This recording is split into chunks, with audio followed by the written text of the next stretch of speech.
Halo semuanya, selamat pagi. Pada video kali ini, saya ingin memberitahukan pada kalian mengenai perubahan-perubahan yang terjadi di Flutterblock versi 6.1.1. Nah, yang akan dibahas di sini adalah method read, method watch, dan juga method select. Ini adalah perubahan utama yang terjadi sejak Flutterblock versi 6.1 ya. Nah, di sini saya sudah membuatkan UI-nya untuk kalian. Kita akan menampilkan state dari blok itu dengan 3 cara ya, yaitu dengan cara block builder yang seperti biasa, lalu dengan menggunakan method watch, lalu yang ketiga menggunakan method select. Lalu di sini ada tombol increment seperti biasa ya, ini untuk menaikkan nilai dari si numbernya ya, dari 0, 1, 2, 3, dan seterusnya. Kita lihat di codingannya. Nah, di sini untuk menampilkan si angka 000 ini saya menggunakan number card. Number card itu adalah widget yang saya buat ya. Isinya sih mudah. Isinya cuma kolom, terus ada kontainer.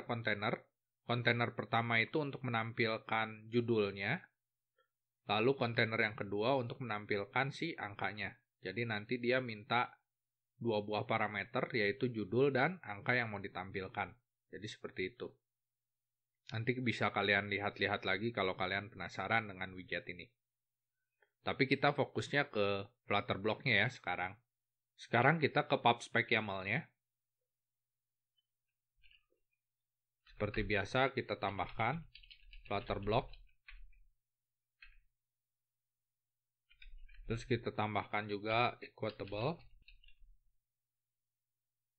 Save. Kalau sudah kita klik kanan, block new block seperti biasa ya. Kita berikan nama counter block.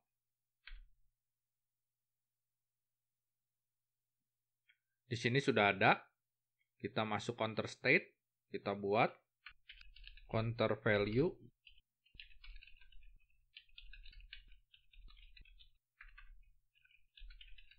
Pembuatan bloknya sih sama aja ya, seperti biasa. Di sini kita buat counter event. Untuk counter eventnya kita cuma buat satu aja ya, increment aja. Lalu sekarang kita ke Flutterblock. Nah, di sini tinggal kita if ya. If kalau eventnya itu adalah increment, ya ini sebenarnya cuma satu. Jadi kalau nggak pakai if juga nggak apa-apa sih. Cuma ini supaya kalian terbiasa aja ya. Jadi kalau ada banyak event ya kita harus di if ya untuk dipastikan bahwa eventnya itu yang mana. Ya, kalau misalnya increment, maka saya akan menambahkan value-nya dengan 1. Nah, tapi kan ini harus dicek dulu ya. Dia itu counter value atau counter inisial. Jadi kalau counter inisial itu pertama kali jadi 0.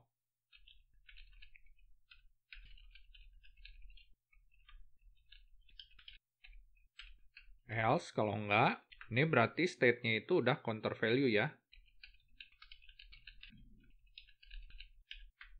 Shift Alt F, kita save. Sudah selesai ya. Sekarang kita ke main. Kita ke atas. Di material app, kita bungkus dengan block provider.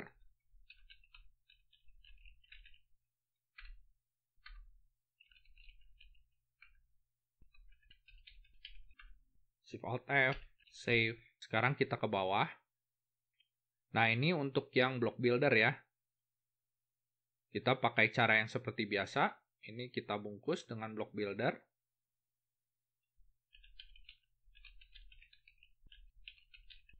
Ini jadi builder ya. Nah, di sini tinggal kita cek ya. Kalau si state-nya itu adalah counter value, maka nilainya itu adalah state titik value. Kalau enggak, kita isi 0 ya. Nah, supaya nggak jelek, di number card-nya kita tambahkan di sini nih, di bagian bawah. Nah, ini kita cek dulu ya. Kalau numbernya tidak sama dengan 0, maka yang ditampilkan adalah number. Tapi kalau 0, yang ditampilkan itu tanda strip. Seperti ini. Shift Alt F, save. Kita kembali lagi ke main.dart. Ini juga sama, Shift Alt F, Kita save. Ini udah ya untuk block buildernya. Nah, sekarang kita mau nambahin nih di rest button. Di dalam onPress, ini kan biasanya kita konteks titik block ya. Nah, di sini tuh berubah nih.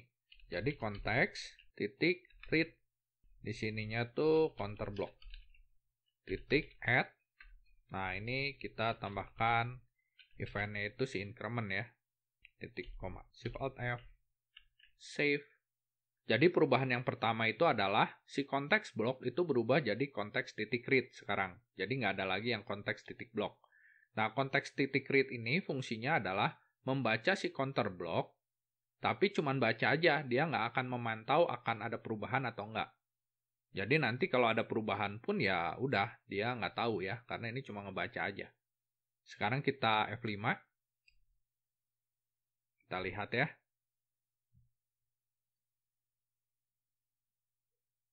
Nah, udah betul ya. Sekarang dia jadi strip yang ini, yang block builder. Sekarang kita coba di increment ya. Jadi 0 pertama kali, terus jadi 1, jadi 2, jadi 3, dan seterusnya. Jadi ini cara yang biasa ya pakai block builder. Cuma si konteks titik blocknya berubah jadi konteks titik read. Nah, sekarang kita ingin coba untuk yang watch. Jadi kalau read itu kan tadi cuman baca aja ya, tidak memantau ada perubahan atau enggak pada si blocknya. Nah, kalau watch itu dia memantau juga. Jadi dia memantau ada perubahan enggak di dalam si state-nya si block. Jadi kalau state-nya dari si block itu berubah, nanti dia tahu nih, ya yang watch-nya ini ya. Untuk lebih jelasnya langsung saya contohin ya. Jadi kita ke sini, ke atas, di dalam build-nya ya, di sini. Saya buat di sini counter state sama dengan konteks titik watch counter block titik state. Nah, kalau seperti ini, berarti nanti si counter state ini akan memantau si state-nya ini. Kalau ada perubahan ya dia ikut berubah. Kita ke bawah, kita contohkan untuk yang kedua. Yang ini yang pakai watch ya. Jadi di sini tinggal diperiksa aja. Kalau si counter state-nya itu adalah counter value, maka yang ditampilkan itu adalah counter state titik value. Kalau enggak, kita tampilkan null. Kita save, kita restart ya. Nah, ini udah strip dua-duanya sekarang. Sekarang kita increment.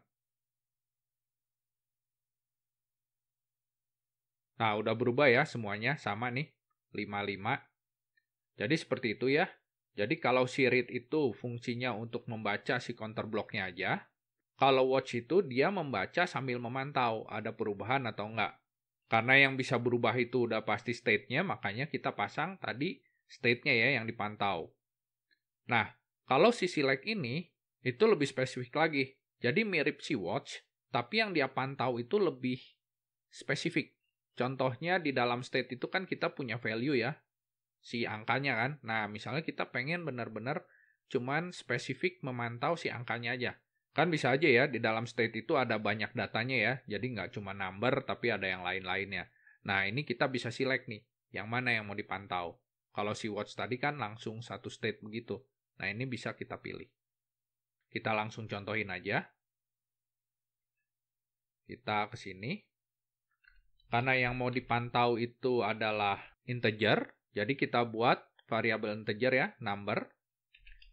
Ini sama dengan konteks titik select.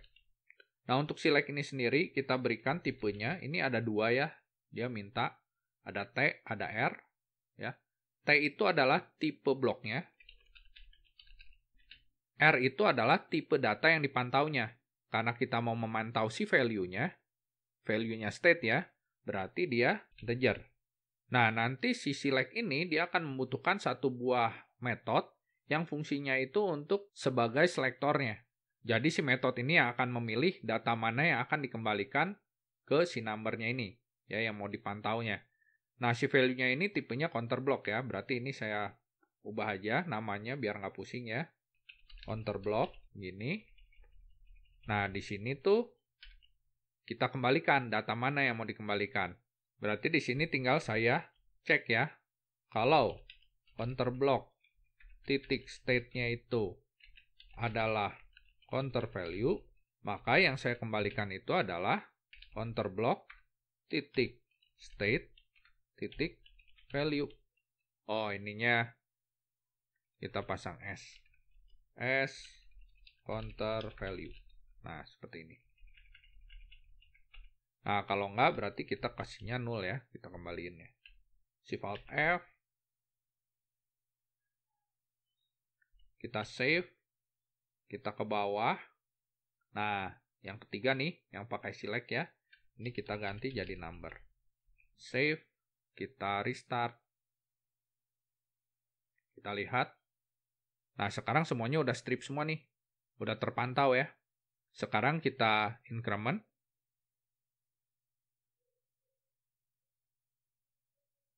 Sudah berubah semua ya. Jadi di sini kita sudah belajar tentang context read.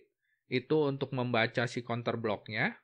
Terus ada block builder. Ini untuk menampilkan state-nya. Ini sama aja ya. Seperti biasa. Lalu ada context watch. Itu mirip seperti context read. Tapi dia memantau perubahan. Sedangkan si select ini dia mirip seperti si context watch. Tapi dia lebih spesifik lagi. Oke, jadi seperti itu. Semoga dengan video ini kalian jadi lebih mengerti ya perubahan yang terjadi di Flutterblock mulai dari versi 6.1. Terima kasih sudah menonton, sampai jumpa.